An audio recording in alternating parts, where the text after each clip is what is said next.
risking one's body and life. And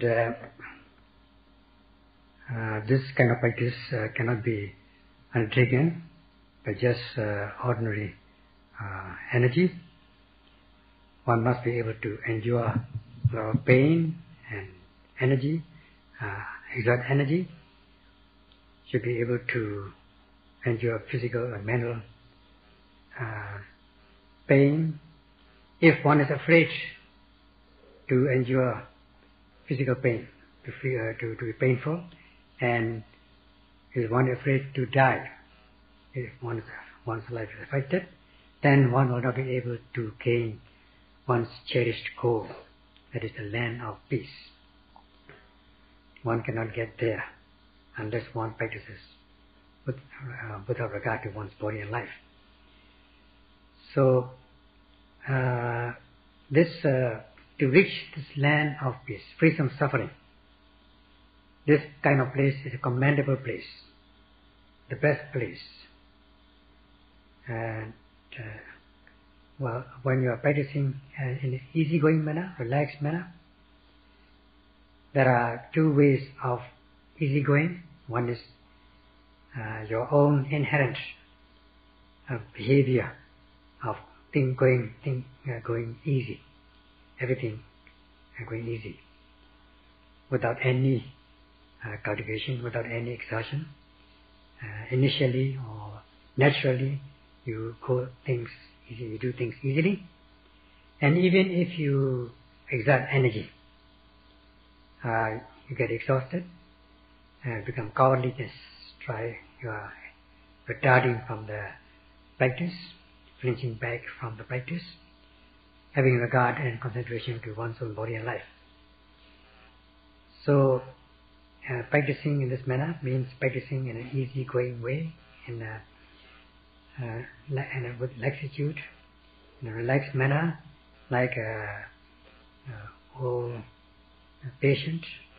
Instead of being energetic, you cannot do like this.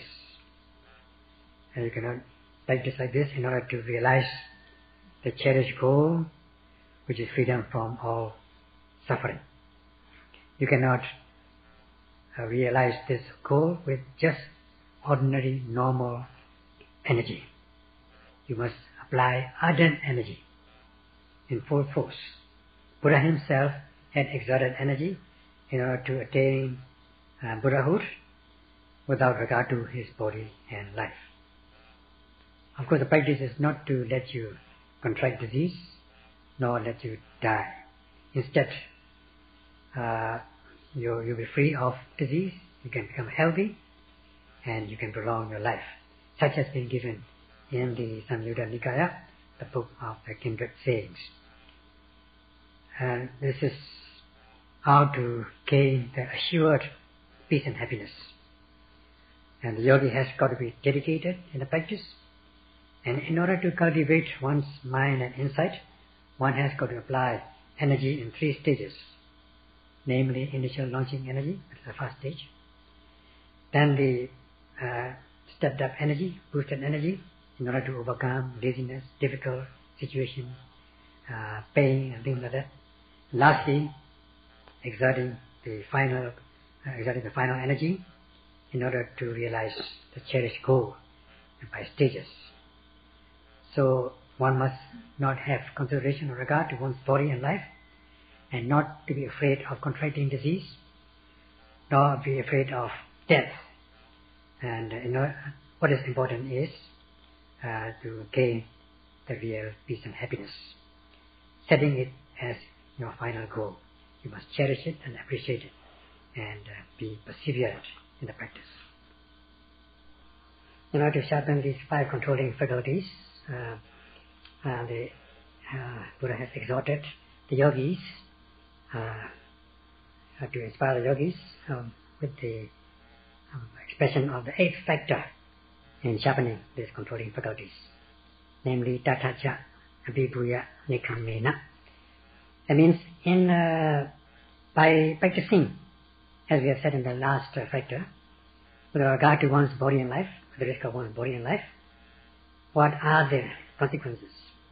The positive results are that the saddha, faith and confidence, will increase, will become enhanced.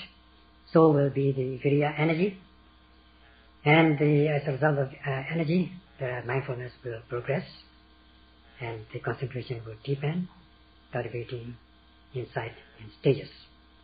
With the application of energy, your awareness progresses, and with the activation of mindfulness, your awareness becomes strengthened, strong and panoramic, widened, and by deepening concentration, your awareness becomes sharper and sharper, more penetrating, and with the saddha, faith and confidence, as faith and confidence progresses, your awareness will become clear and active. All these things are necessary spiritual development in our controlling faculties. And if you are not able to sharpen these controlling factors, you are bound to become a loser to kilesa. You will be overwhelmed by these mental impurities, mental corruptions. And if you are able to cultivate or develop saddha, faith and confidence, even if there is occasion in order to affect your faith and confidence, you will not become doubtful, your faith and confidence will not be shaken, because you have cultivated your faith and confidence to the stage of the controlling, dominating power, controlling faculty. Because they are able to become dominant, you have the courage to abstain from what should be abstained. You have the courage to walk the right path. You have the courage to abstain from walking the wrong path. This courage is really necessary. When your saddha, when your sati becomes strong, your S is given in the quality of mindfulness. Your mind is protected from mental corruptions. If your mind is protected, then you become secure. And if your mind is secure, you'll be free from bondage of these mental corruptions, and there will be peace. You feel peace, you feel peaceful, being free from all these undermining elements. You are not moved or shaken or excited by these defilements.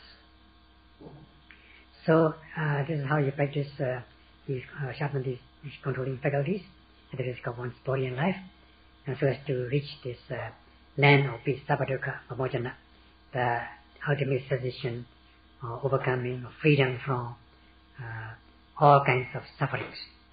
This is assured. This is the assurance given by the Buddha.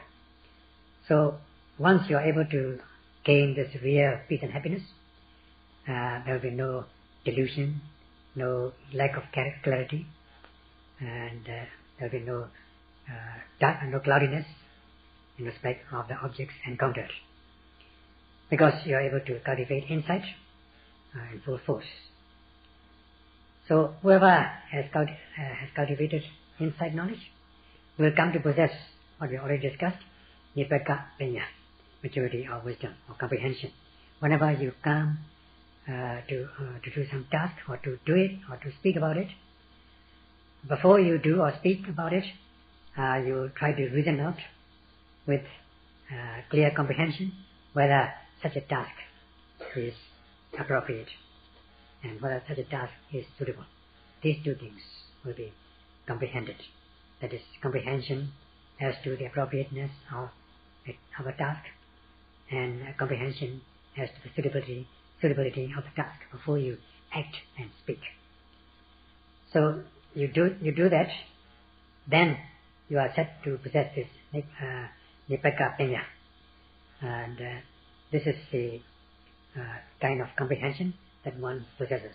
So if you are able to possess the power of comprehension or intellectual reasoning, and the bhavana bala, the power of practice, then you'll be able to abstain what should be abstained and observe what should be observed.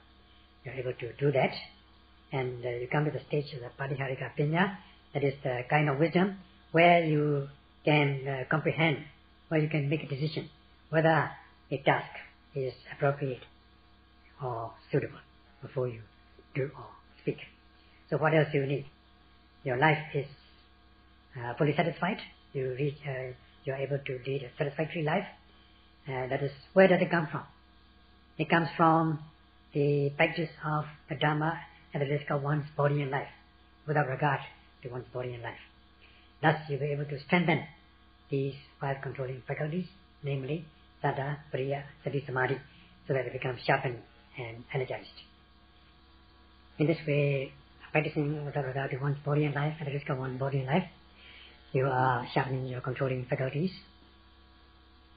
And in every situation, you are able to enjoy physical pain, pain which can arise in your body, especially the physical pain, such as numbness and things like that. All sorts of pain can arise in the body.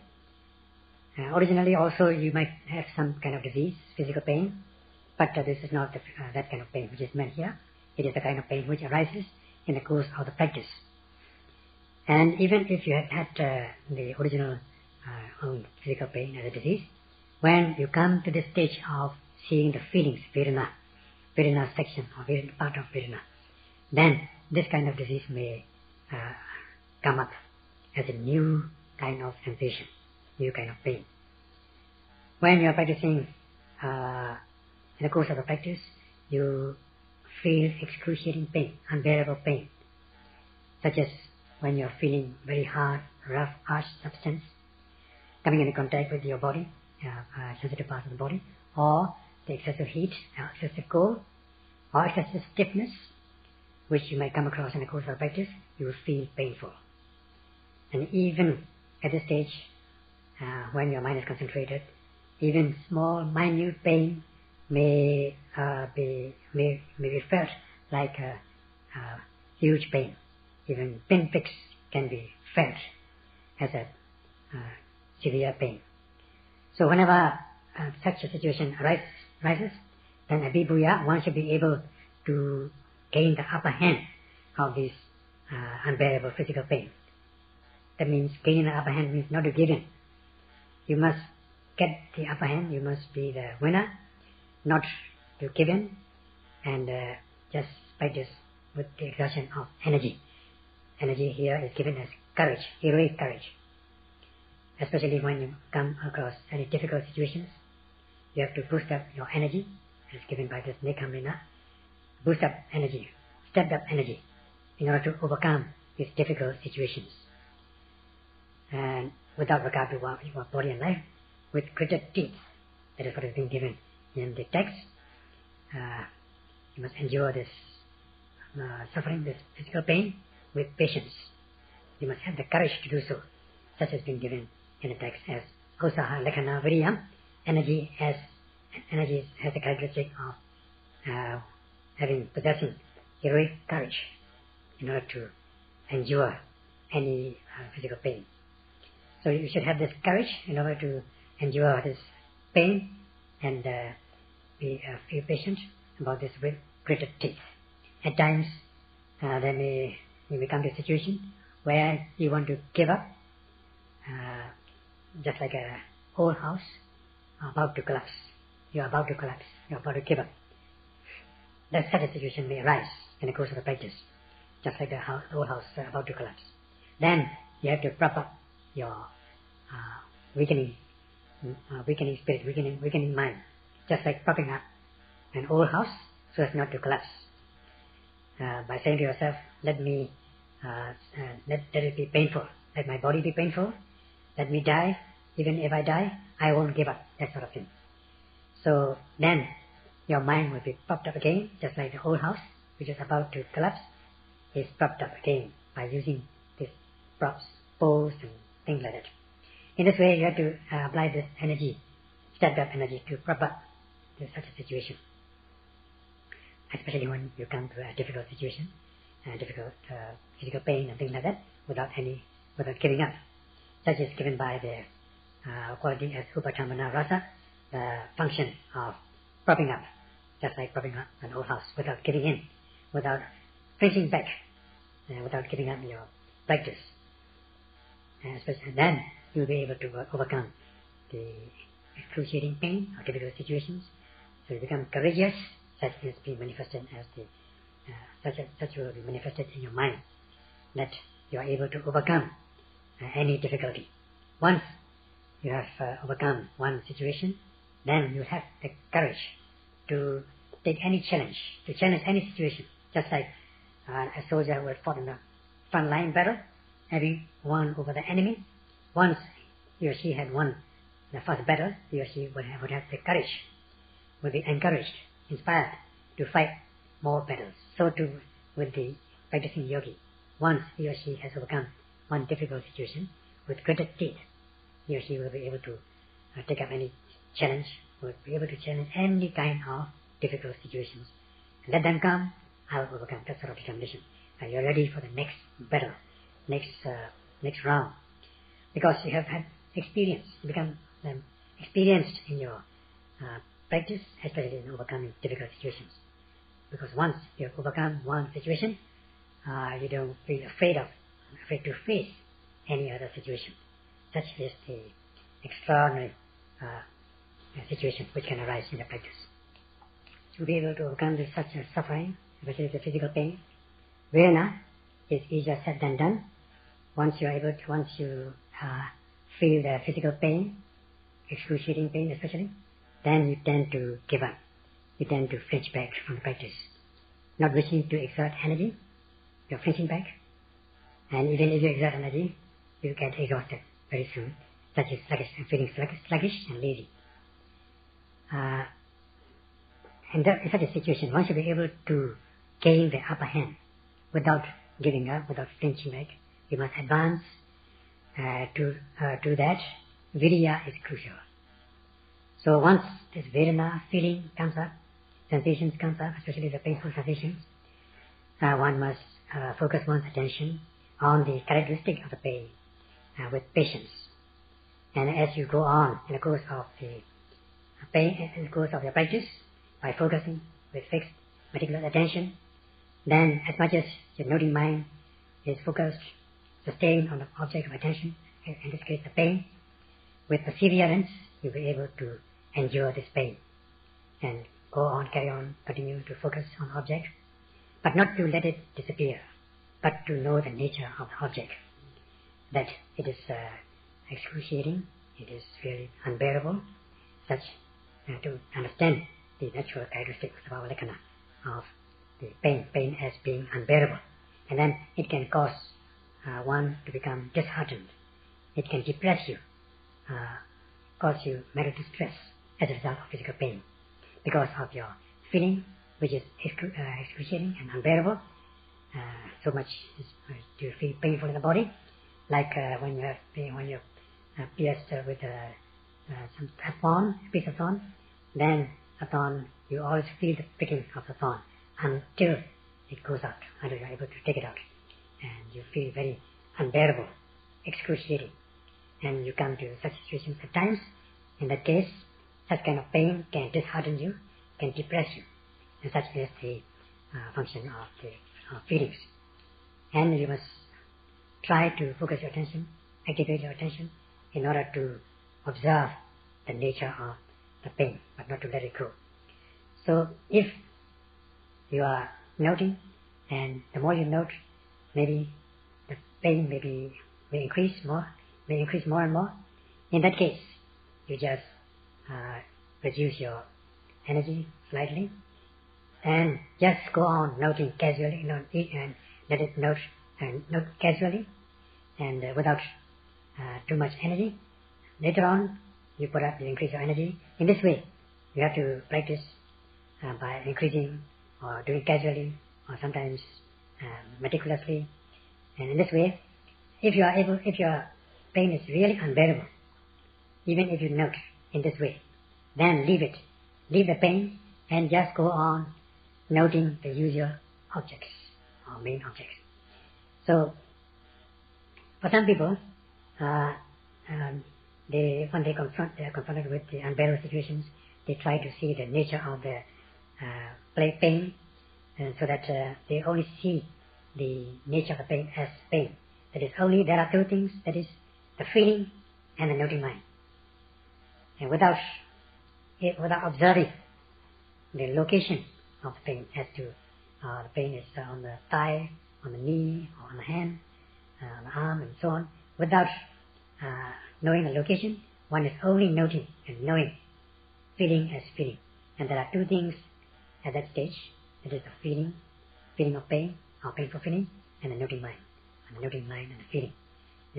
Then you'll be free from the concept or view of person being individual, he, she, and so on, I, you, and so on. There are only two things in this world, namely the feeling of pain, in this case, and the noting mind. Then, in the course of the practice, you come to observe, to regard your pain as a pleasant pain, instead of the usual excruciating, unpleasant pain. Such is how you overcome this Vedana, gain the upper hand of feelings. So in this way, by overcoming the feelings, your energy also will be boosted up, and this is how you should carry on with the practice. In the Paṇḍitā is given this how to gain the advantages of overcoming this dukkha Vedana, unbearable sensations, or unbearable dukkha suffering, physical pain. So when you are practicing to overcome, in the course of the practice to overcome Vedana feeling, with perseverance and the exertion of energy, your mindfulness, sati, concentration, samadhi will become strengthened in the course of the practice. You are observing, becoming aware of the nature of these Vedana feelings one by one, until you come to a situation known as paṇḍitā, that is tranquility, feeling of tranquility, physically and mentally. Such is the benefit of the practice of overcoming this unbearable pain, physical pain. Just like when you are shouldering a burden on your body, it's so heavy that you cannot bear it. You are sweating and you are painful. Once you throw it down, then you become relieved. So too with this situation. You are focusing your attention on the object, in this case unbearable feeling of physical pain. Then you come to a situation where you overcome this physical pain and you become relieved. This is the immediate benefit of noting this physical pain Vedana and overcoming it. So if you don't note it and overcome it, what will happen? As I said in the text, Vedana, with Vedana feeling as condition, there arises Dhamma, craving or attachment. Whenever unbearable situation arises, because that is unbearable physical pain, you are expecting to be relieved of the pain. That is craving. You're craving for better situation. You're craving for pleasant feeling, pleasant pain, pleasant feeling, pleasant sensations. You want to be free from it. You want to be free from the physical pain. So such expectation is tantamount to craving for pleasant situation, and things will arise in this way. So if you don't note and observe Vedana as such, in terms of its natural characteristics and so on, then you're bound to be overcome by Dhamma, craving. Then also you will become, you'll be upset with yourself, paṇḍitā, because you're feeling so unbearable with yourself. That is hence given as if you're not mindful, all the defilements are bound to enter your stream of consciousness. So if you focus your attention and meticulously activate your mindfulness, then you are bound to gain the upper hand of the physical pain. For those who don't note, activate their mindfulness, practice mindfulness, or even if they activate mindfulness, they are not doing meticulously, they are not dedicated, they are doing marginally, then for them, this is true, that is Viriya, with the feeling as condition there arises this craving. As on the other hand, for those who are dedicated, who practice with perseverance and noting every arising object, Viriya bhavana or panya. With Vedana feeling as condition, there will arise this bhavana, meditation or practice or panya, wisdom. So wisdom will arise as a result of this physical pain. In this way, with the perseverance in the practice, the concentration will deepen, so that you'll be able to observe the pain in segments, seeing them as all giving place to the new. Such is the immediate benefit of the practice. And the last factor out of the 9 factors of sharpening of controlling faculties is Antarāja Abhyosanina, by not stopping halfway.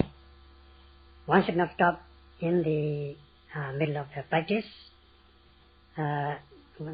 One's minimum goal is to gain the path consciousness, the fast path, at least the fast path, so that after the last goal, cherished goal, to be cherished is Hanship, the final path, where you overcome all kilesas to the point of no return.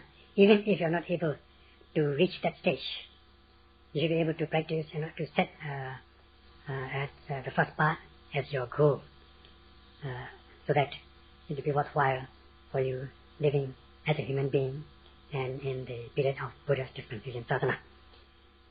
So set the goal as the first path consciousness. Then you come to the end of this bhavana, the practice of meditation, coming to reaching the goal.